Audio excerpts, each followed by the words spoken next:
4 PM news network में दोस्तों आपका स्वागत है। मैं हूं आपके साथ राशिद ज़हीर। देश की नज़रें इस वक्त आरएसएस और बीजेपी की जो आपस में जुगलबंदी चल रही है उस पर लगी हुई है।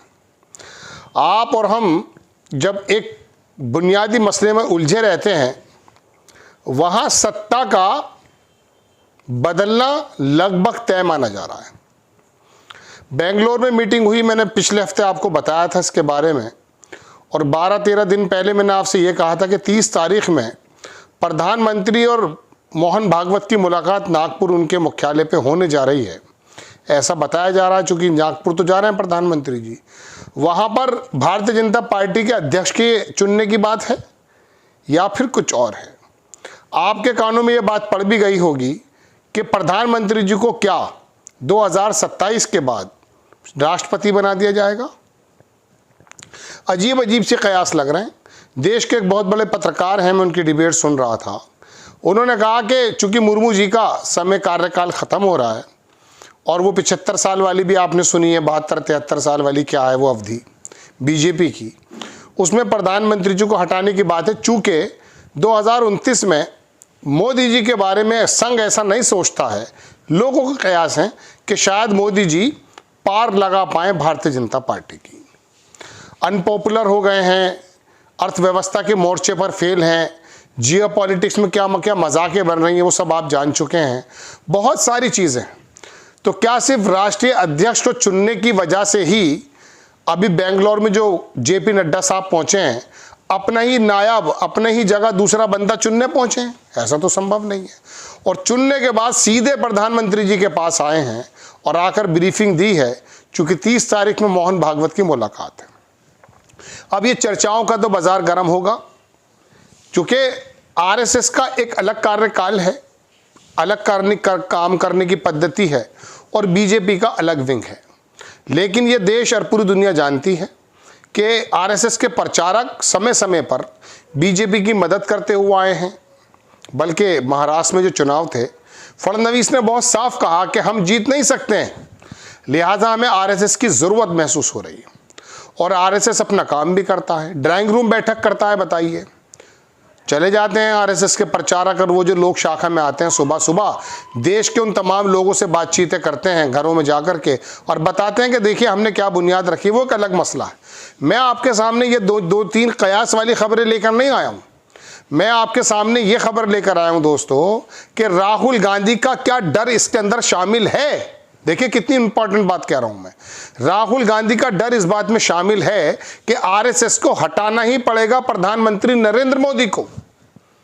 देखिए, देश में एक वाहिद नेता जिसका नाम राहुल गांधी है, वो ऐसा नेता रहा है कि जिसने बीजेपी से ज्यादा आरएसएस पर हमले किए हैं।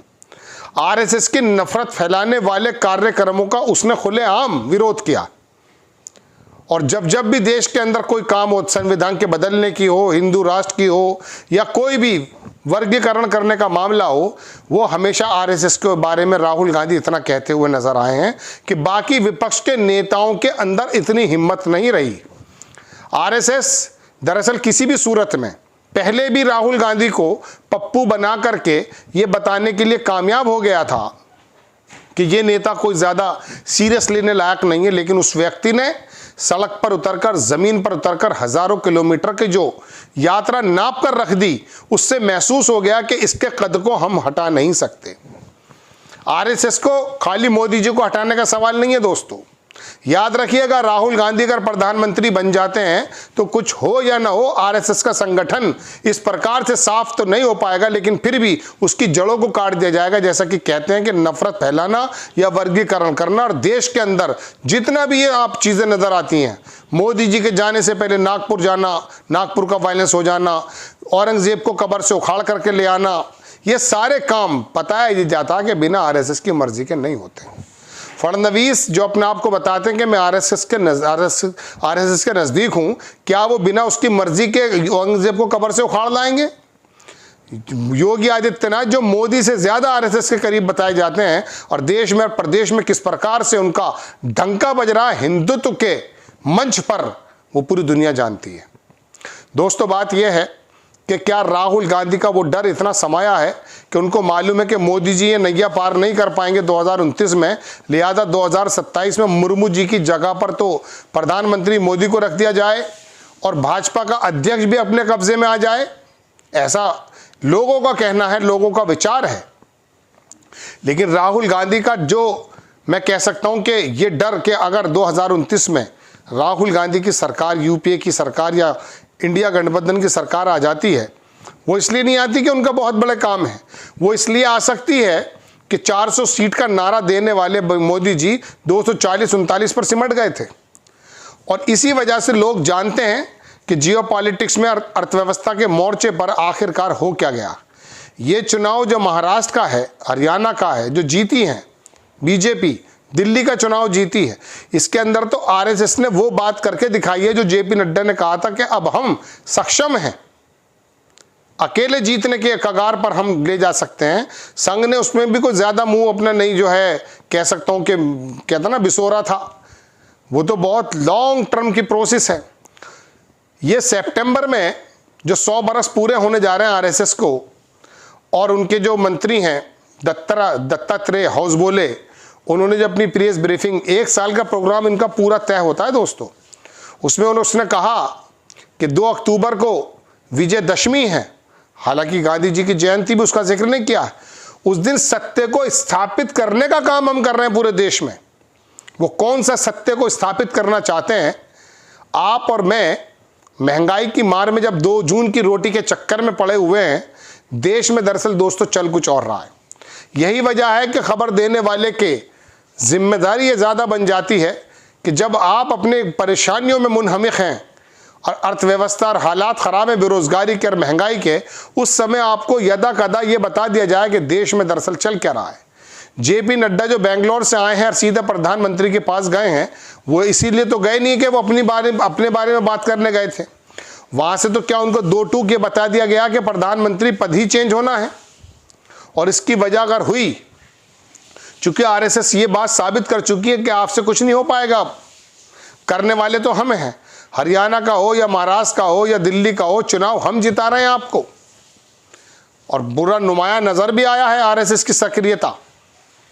और जब 5वें चरण से पहले जेपी नड्डा ने कह दिया था कि संघ के बिना भी हम जीत सकते हैं, उसके बाद ये बताया जाता कि अपने पैर वापस खींच लिए संघ ने, पता चल गया 240 पर आकर टंग गए।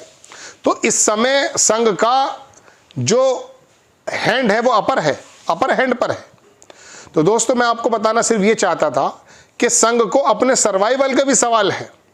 ये साउथ के अंदर जितने भी स्टेट्स इकट्ठे हुए हैं, ये संघ वहां पर पैर जमाना चाहता, केरल में, तमिलनाडु में, आंध्र में, तेलंगाना में, वहां से उसका समूल विनाश होने वाला है। ये लोग अगर एक्टिव हो गए तो ऐसे समय में राहुल गांधी 2029 में आ जाते हैं और पूरे साउथ के अंदर से इनका फिर किसी तरीके से बोरिया बिस्तर समेटता है, तो पहले संघ अपने आप को बचाएगा। उसके लिए चाहे मोदी जी को हटाना पड़े या कोई दूसरा बंदा लेकर आना पड़े। लेकिन क्या मोदी जी हट जाएंगे? अटल बिहारी वाजपेयी की बीजेपी को जब इस जगह लेकर वो आ गए कि बिल्कुल बीजेपी चेंज हो गई, ऐसे में अपने हथियार डाल देंगे? ये भी संभव लगता है। अगला एपिसोड बना रहा हूँ इसी बात को लेकर के, देखिएगा, क्योंकि लंबा हो जाएगा कि आखिरकार मोदी जी आखिर में लबे बाम पर आकर तो हथियार डालने से रहे। लेकिन ये भी खबर है यार दोस्तों जो मैंने आपको बताया। आपको खबर कैसी लगी अपनी राय कमेंट्स बॉक्स में ज़रूर दीजिए। चैनल को सब्सक्राइब कीजिए, शेयर कीजिए। नेक्स्ट टाइम मैं किसी खबर के साथ हाजिर होता हूँ। जय हिंद।